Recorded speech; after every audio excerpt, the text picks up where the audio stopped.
What if I told you the way Jesus prayed was never meant to be public?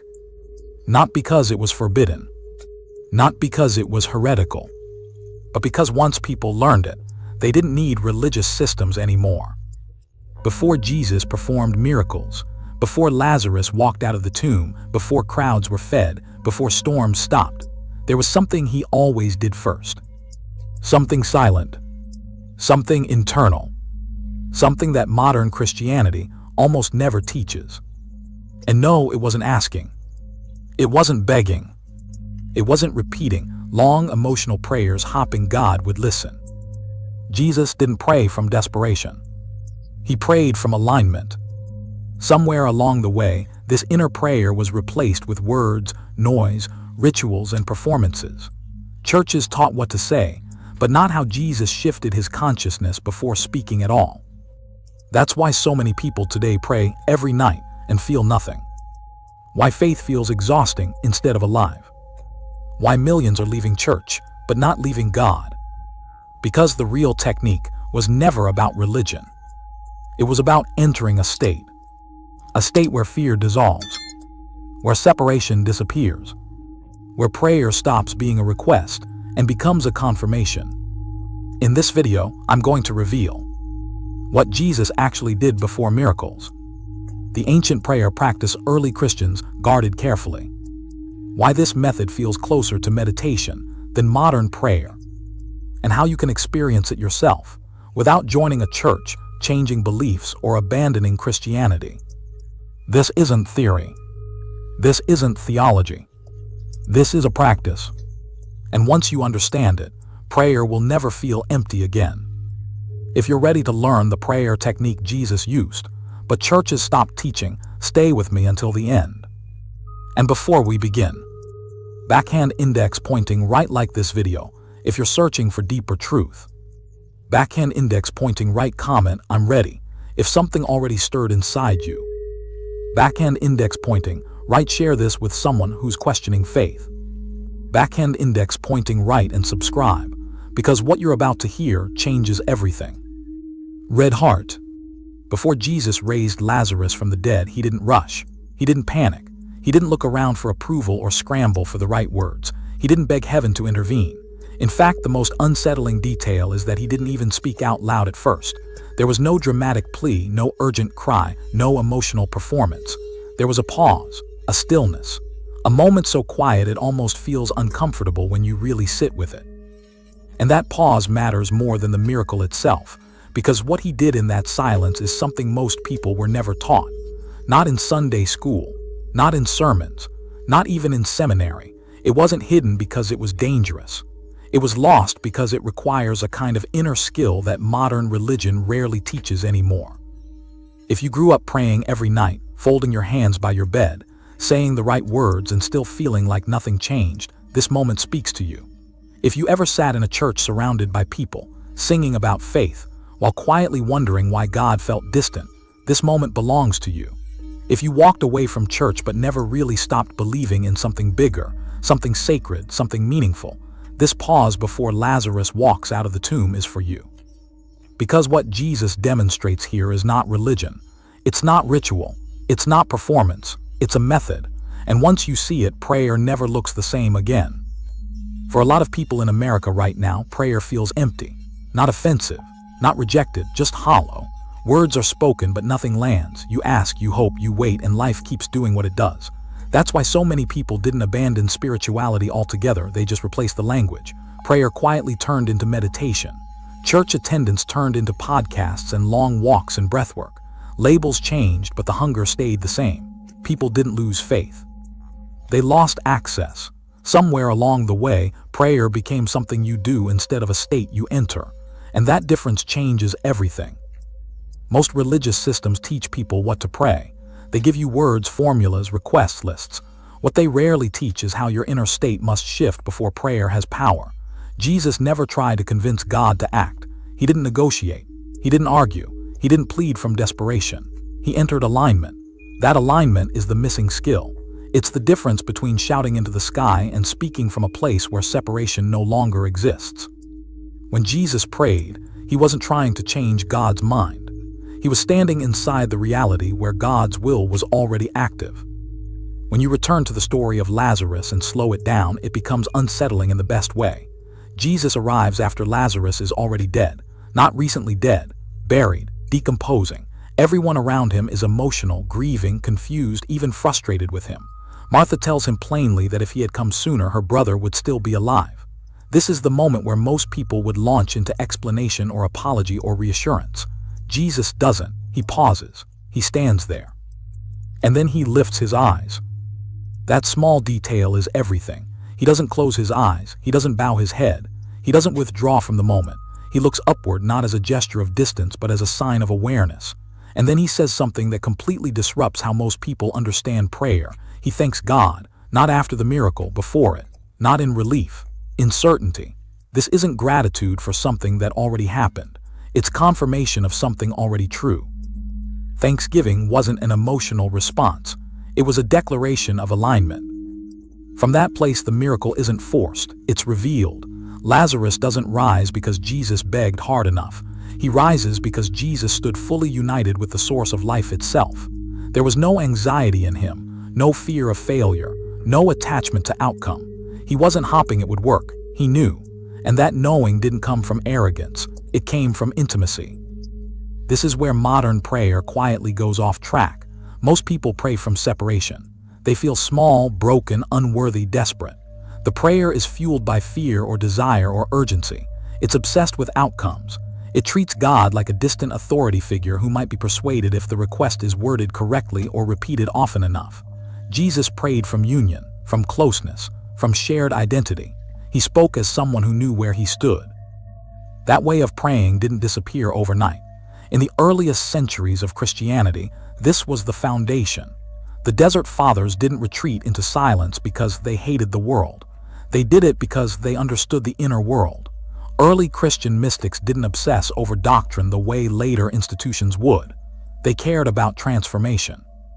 Eastern Christianity preserved this longer than the Western world did, holding onto the understanding that Christianity began not as a belief system, but as a contemplative practice. In those early communities, prayer wasn't loud. It wasn't rushed. It wasn't filled with constant requests. It was something that settled into the body, into the breath, into awareness itself. They understood that repetition wasn't meant to convince God. It was meant to reshape the person praying. Over time, one prayer rose above the rest, not because it was magical, but because it was simple enough to enter the heart. Lord Jesus Christ, Son of God, have mercy on me. On the surface, it sounds ordinary, familiar, even simplistic, but this prayer was never meant to be recited mechanically. It wasn't chanting. It wasn't superstition. It was a focus tool, a way of gently drawing attention inward until the mind quieted and the sense of separation softened. The words weren't the prayer. The state they produced was. When practiced correctly, the prayer moved from the lips to the mind, and from the mind to the heart. Eventually, it wasn't spoken at all. It became continuous awareness. This is why the early mystics said the prayer wasn't repeated, it was installed. It rewired how they perceived themselves, God, and reality. Prayer stopped being something they did and became something they lived inside. This is what Jesus modeled long before it had a name. Before every miracle, there is presence. Before every act of power, there is stillness. Before every outward change, there is inward alignment. He didn't step into chaos and try to control it. He entered unity and allowed reality to respond. For anyone who has ever felt like prayer didn't work for them, the issue was never sincerity. It was never faith. It was never worthiness. It was method. And once that method is remembered, prayer stops feeling like a performance and starts feeling like coming home. Red heart. When the early followers of Jesus talked about prayer, they weren't talking about emotion. That's the first thing that gets misunderstood. In modern language, the word heart almost automatically means feelings, sentiment, mood. But in the ancient world, especially in the language Jesus spoke and the traditions he lived inside of, the heart meant something very different. It was understood as the center of awareness, the core of perception. The place where attention rests when it's no longer scattered across thoughts, worries, memories, and expectations. When Jesus said things like, "The kingdom of God is within you," he wasn't being poetic. He was being precise. Prayer of the heart was not about feeling emotional or dramatic. It was about relocating attention. Most people live almost entirely in their heads. Thoughts talk over each other nonstop. Plans, regrets, fears, opinions. Prayer in that state becomes another thought trying to overpower the rest. But when awareness drops out of the mental noise and settles into the body, something changes. The prayer stops being spoken at God and starts being experienced with God. This is why breath mattered so much to the early Christians, even though it's rarely mentioned from pulpits today. Breath is the bridge. You can't breathe yesterday or tomorrow. Breath always happens now. As attention gently follows the breath, the body begins to soften. Muscles release without effort. The nervous system downshifts. Stillness isn't forced. It arrives. And in that stillness, awareness naturally begins to sink inward, away from the surface level of thinking and towards something quieter, deeper, more stable. At first, it doesn't feel spiritual at all. It feels physical. You notice your chest, your abdomen, the subtle movement of air, the weight of your body where it meets the chair or the floor. That's not a distraction from prayer. That is prayer beginning. Because prayer of the heart is sensation-based, not imagination-based. It's grounded, it's embodied, it's real. And then there's a shift, not dramatic, not explosive, just a subtle reorientation. The outer voice, the one that narrates everything, slowly loses its grip. You're not fighting it. You're not silencing it by force. You're simply no longer feeding it attention. Thoughts may still appear, but they don't carry you away. They pass like background noise. Awareness moves into the body, and from there it settles into presence. This is the shift that changes everything. Because when attention rests in presence, prayer stops being a request. It becomes communion. The mind stops asking questions, stops negotiating, stops trying to control outcomes. And when the mind stops asking, reality starts responding. Not always in fireworks, often in clarity, in peace, in alignment, in a sense of rightness that doesn't depend on circumstances changing immediately. This is also where confusion often shows up for people, especially in the United States, where meditation has become popular but misunderstood. Some hear this and assume it's Buddhism or New Age spirituality repackaged with Christian language. It's not. The difference is subtle but profound. Many Eastern methods aim at dissolving the self into emptiness, at recognizing the illusion of identity. The prayer Jesus embodied doesn't erase relationship, it deepens it. Christian contemplative prayer is presence with God, not disappearance into nothingness. There is still a you, and there is still a God, but the sense of distance between the two collapses. It's not about becoming less human. It's about becoming fully human while remaining fully connected. Relationship, not erasure. Union, not annihilation. That's why this kind of prayer feels powerful in ways people can't always explain. On a practical level, it regulates the nervous system. The body exits fight or flight and enters rest and repair. Emotionally, it grounds you. You stop being pulled around by every feeling. Identity begins to shift from the one who is trying to the one who is present. Spiritually, something even deeper happens. You stop looking for God as an external object. You stop scanning the sky for signs.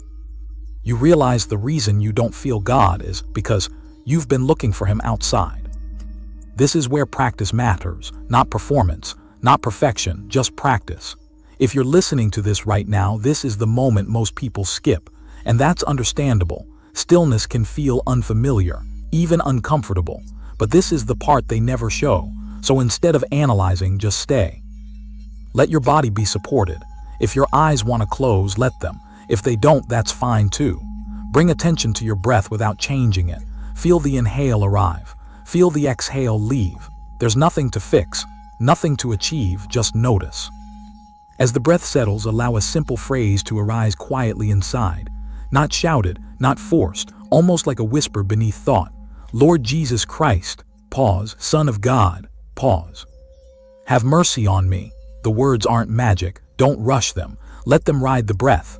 Let them sink below the surface of thinking. If thoughts interrupt, that's not failure. That's normal. Gently return, again and again.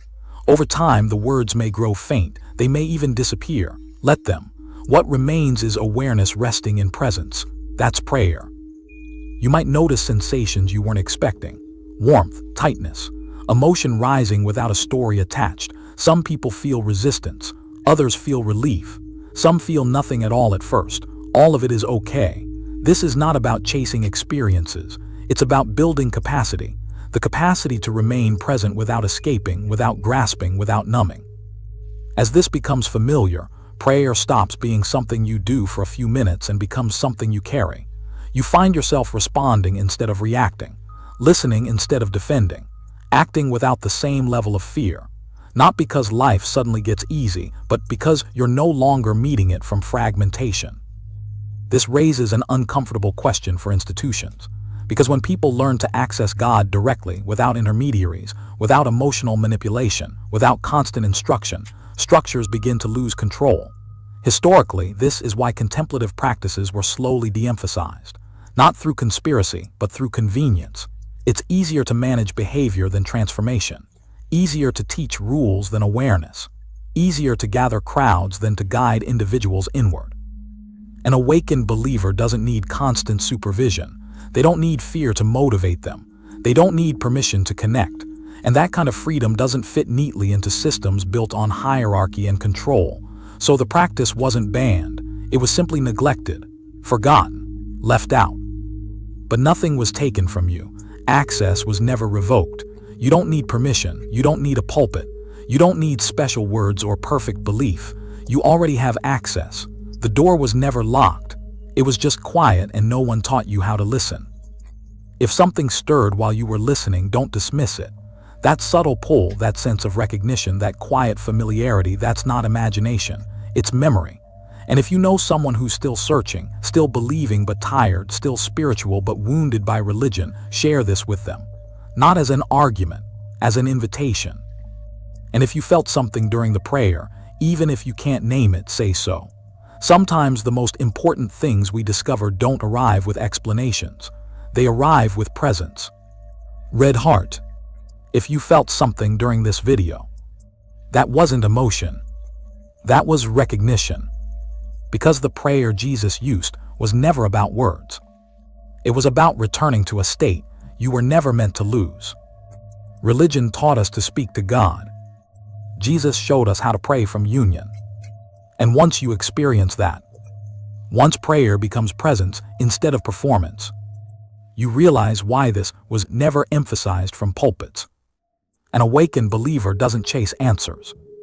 They become still enough to receive them. This isn't the end of the teaching. It's the beginning of a practice. The real question is whether this works. It's whether you'll actually enter the silence and try it. Because transformation doesn't come from information. It comes from attention. So tonight, don't ask. Don't beg. Don't overthink. Just return inward. The same way Jesus did.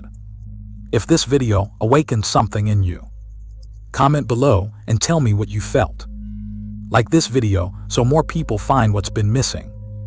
Share it with someone who's questioning prayer but still believes. And subscribe, because this channel is about restoring what was never meant to be lost. The doorway is open. What happens next is up to you.